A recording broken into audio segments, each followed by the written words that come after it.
On Triton 9 we thought we were the masters of the abyss.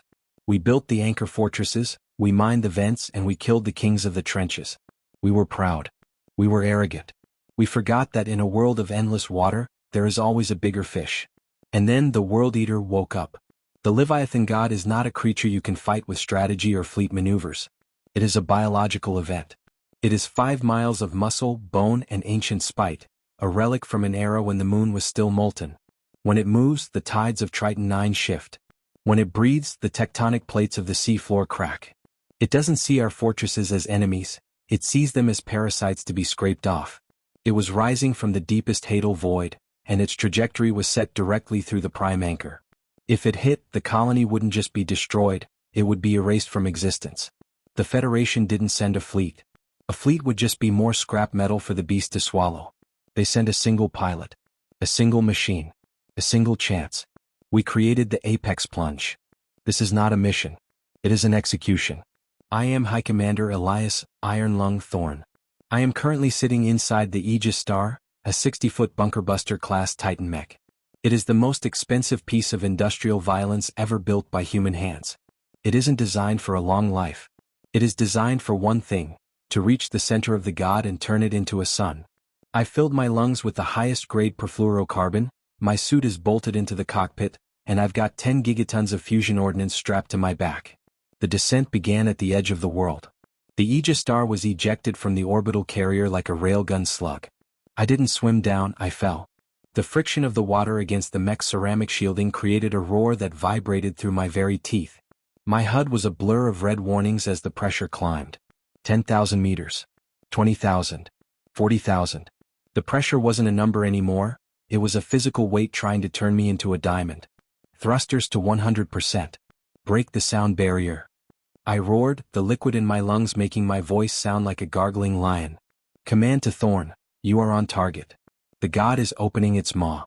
It thinks you're debris, Elias. Don't prove it wrong. I looked through the main sensor array. The darkness of the void was suddenly replaced by a terrifying bioluminescent glow. It looked like a city of orange fire was rising from the earth. It wasn't a city. It was the throat of the Leviathan-God. The mouth was a tectonic canyon, 3 miles wide, lined with rows of obsidian teeth that looked like jagged skyscrapers. The water was being sucked into that maw with the force of 1,000,000 vacuum cleaners.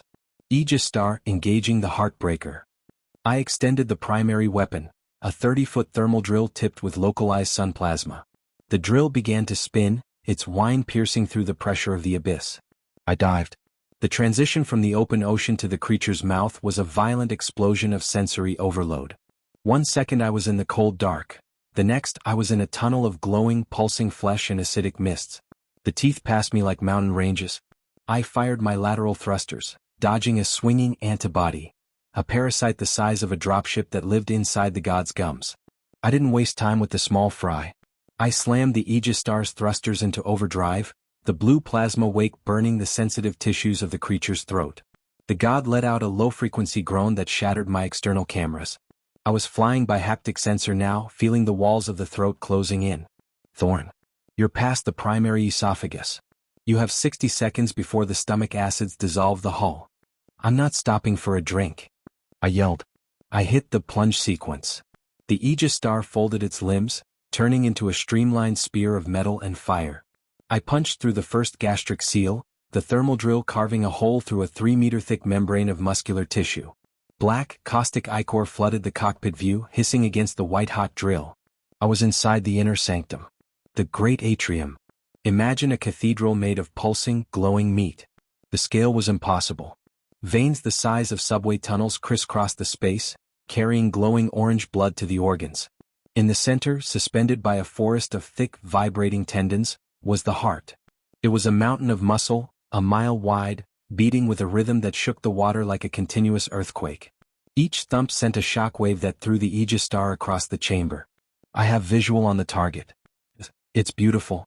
I'm almost sorry I have to kill it, I whispered, the adrenaline finally overcoming the chemical suppressants in my blood. Thorne, the antibodies are swarming. You have seconds. From the shadows of the heart chamber, thousands of sentinels emerged. They were smaller, eel-like extensions of the god's own nervous system, each one armed with a crystalline stinger.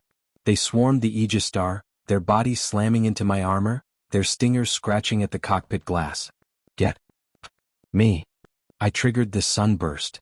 A localized explosion of thermal energy erupted from the mech's joints, vaporizing the sentinels in a sphere of white fire. I didn't wait for the second wave.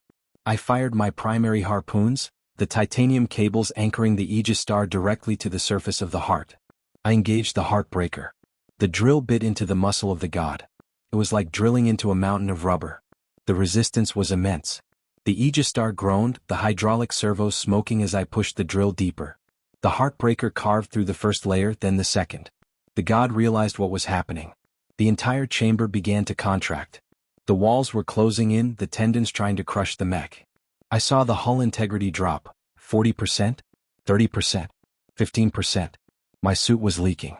The cold, acidic blood of the god was trickling into the cockpit, burning my legs. Almost there, just a little more. The drill punched through the final ventricle. I was in the core. The central nerve cluster was right in front of me, a glowing white sun of pure biological energy. Command, this is Thorne. I am at the center of the world. Initiating the final countdown. Elias, it's been an honor. I didn't feel sadness. I didn't feel fear. I felt the ultimate triumph of the apex predator. We had climbed the highest mountains, crossed the widest stars, and now we had reached the heart of the divine just to show we could break it. I reached for the manual detonation lever. My fingers, numb from the acid and the cold, gripped the cold steel.